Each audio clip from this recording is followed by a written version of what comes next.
This isn't a study, and this isn't even anecdotal. This is reality. I actually see reality. The need for fibre in human diets is a complete fallacy. All carbohydrates are non-essential. Fibre is the carbohydrate portion of the plant that's indigestible. So that's going to potentially cause inflammation as well as block nutrients, and will also exacerbate constipation. When you eat fibre, you simply add fibre to your stool.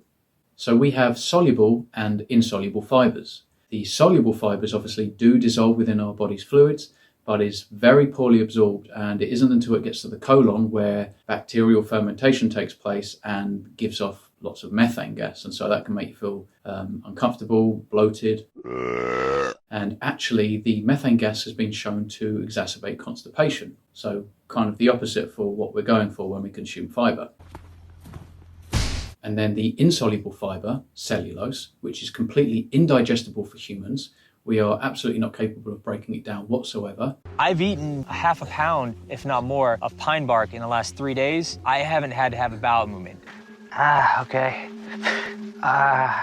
We consume it, goes through the digestive tract into the colon, where once again it's only partially fermented by the bacteria in our gut.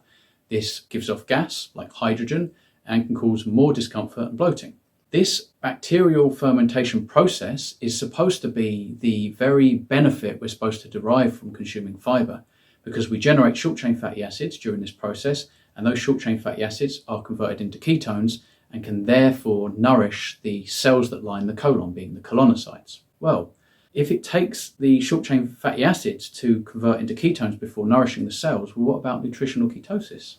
We derive the exact same benefit from being in nutritional ketosis, except for it's better. The ketones are in circulation in our blood. Every colonocyte will benefit from nourishment, but when we consume fibre, that is not the case. We also generate more short-chain fatty acids while in nutritional ketosis. So the argument can be made from both sides. So it's non-essential, it's not a nutrient, it exacerbates constipation because it's indigestible, it causes both methane and hydrogen gas buildup, discomfort and bloating. The methane therefore also exacerbates constipation, this has been shown, and actually it doesn't produce the level of short-chain fatty acids that nutritional ketosis can. So I'm struggling here. If anyone can persuade me that there is a benefit of consuming fibre, feel free to drop it in the comments. If you're talking about optimal health, well, we can skip all this unnecessary inflammation, this inappropriate stress on the body, and we can just stick to red meat, eggs, butter, fish, dairy, moderation if you're happy to do dairy, and you're going to benefit far greater than those who are trying to address their gut health by consuming or over-consuming fibre. Now, I've had IBD. Technically, I'm cured because I've had my colon taken out, which is why I've got one of these.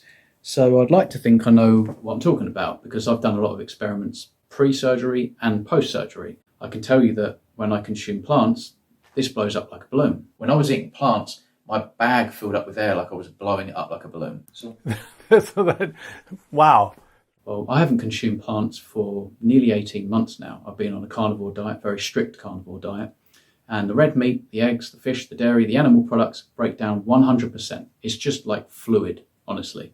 So there's also another myth that red meat just builds up and you kind of gets wedged, gets blocked. No, it really doesn't. So you're saying that even when you would chew plant foods thoroughly, you would still see evidence of it in the bag. You would see Yes. the little piece of nut or the little piece of broccoli or the little piece of corn or whatever. But you've experimented with meat and actually tried to swallow partially chewed hunks of meat, thinking, I wonder if that'll make it all the way through. And you've yet to see a piece of meat in your ostomy bag. Is that? Yeah, it doesn't happen.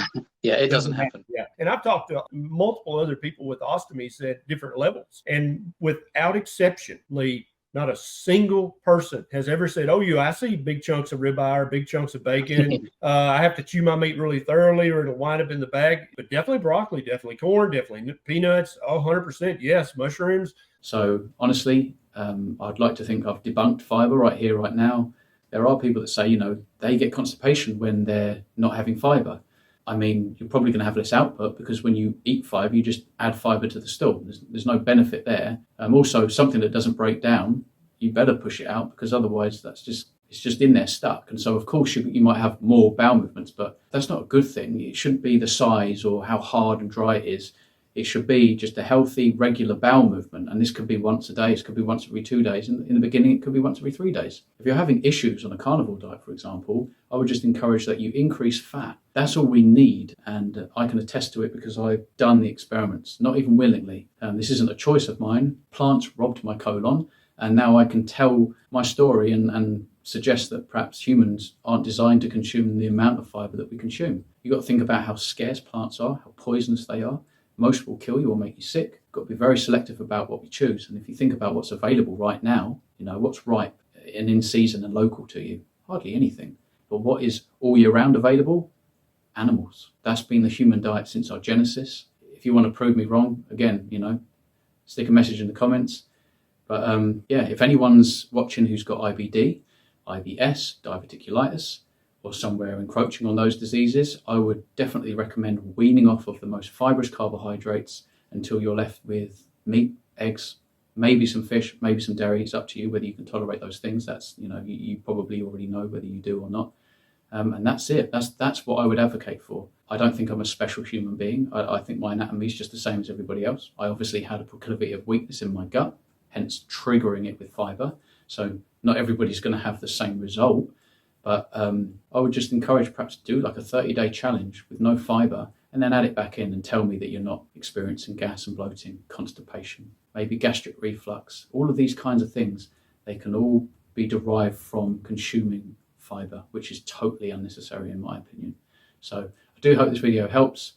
Feel free to share with anyone who's suffering with IBD or IBS. And I'll see you in the next one. Yeah, cheers, guys. This is not a study.